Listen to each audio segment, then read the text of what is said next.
tengok orang ramai beli tu habis hari-hari tu best gila adik. Penat pun hilang. Tapi kalau hujan tu faham lah. Buang ke longkang tu kan. Petang-petang hujan, tak adalah customer lah. Macam tu cuaca lah selalunya. Kita seronok sebab peniaga-peniaga. Kita dah macam family tau. Macam kalau kemah sana yang hujan kan, kita tolong sana. Kalau yang hujan belah sini, kita tolong sini. Macam kita dah macam family. Setiap kali tiba bulan Ramadan, pastinya ramai peniaga yang akan ambil kesempatan menjalankan perniagaan di Bazar Ramadan.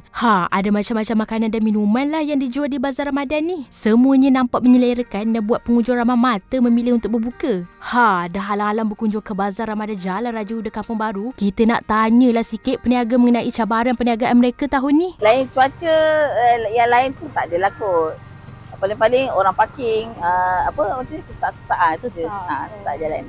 Hari-hari habis ke Kak? Hari-hari ada habis, kalau tak habis pun kita buang, tak simpan. So memang hari-hari hari baru, air baru lah.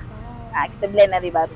Ni akak berniaga berapa jenis air? 14 dengan air tebu tu 16 lah. Best, tengok orang ramai beli tu habis hari-hari tu best gila adik. Penat pun hilang. Tapi kalau hujan tu faham lah. Buang ke longkang tu kan. So far Alhamdulillah lah. Cuma kadang-kadang hujan tu kita tak boleh nak jangka. Kita semalam kan, tiba-tiba hujan. Tengah hari sekarang memang panas. Lepas tu semalam petang, waktu yang peak hour tu hujan.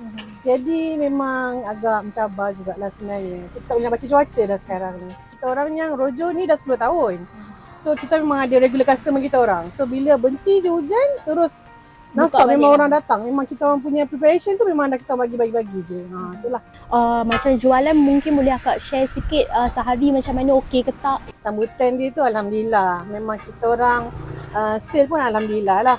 Macam kadang-kadang orang dah tak ada pelanggan kan, tapi kita orang masih lagi ada lagi customer Alhamdulillah. Mungkin akak boleh share apa yang seronok bazar tahun ni? Bazar, kita seronok sebab peniaga-peniaga.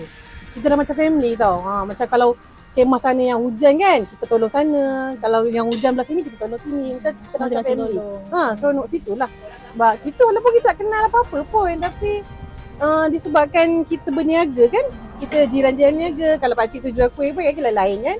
So kita tolong, macam tu lah, selalu seronok kat situ lah. Customer pun Alhamdulillah semua, Alhamdulillah lah, tak banyak cewek, semua okey. Kita punya cabaran cuaca lah. Cuaca tak menentu, kadang-kadang hujan awal. So kita pun ada preparation untuk niaga cepat. Kalau petang-petang hujan, tak adalah customer lah. Macam tu cuaca lah selalunya. Kita kat sini dah lama, jadi orang dah kenal kan aku. So semua okey lah, sebab tempat pun tempat yang sama. Alhamdulillah. Kalau ada cuaca tu memang ada terjejas jugalah pasal perniagaan tu, tapi dah kita punya risiko kan, macam tu lah. Kadang-kadang customer dia ada ramai, ada yang ramai, ada yang tak. So, kadang-kadang orang kan ada yang nak pergi makan buffet ke kat rumah kan, jadi tak tentu juga sebenarnya orang datang makan kat bazar ni. Sebab makanan pun selalu takkan nak makan benda yang sama je, macam tu lah. Jadi kiranya akak jual apa je? Berniaga apa je? Saya niaga kuih-kuih Kelantan, macam akok, kat sini famous akok. Lepas tu ada bubur-bubur manis macam tu lah.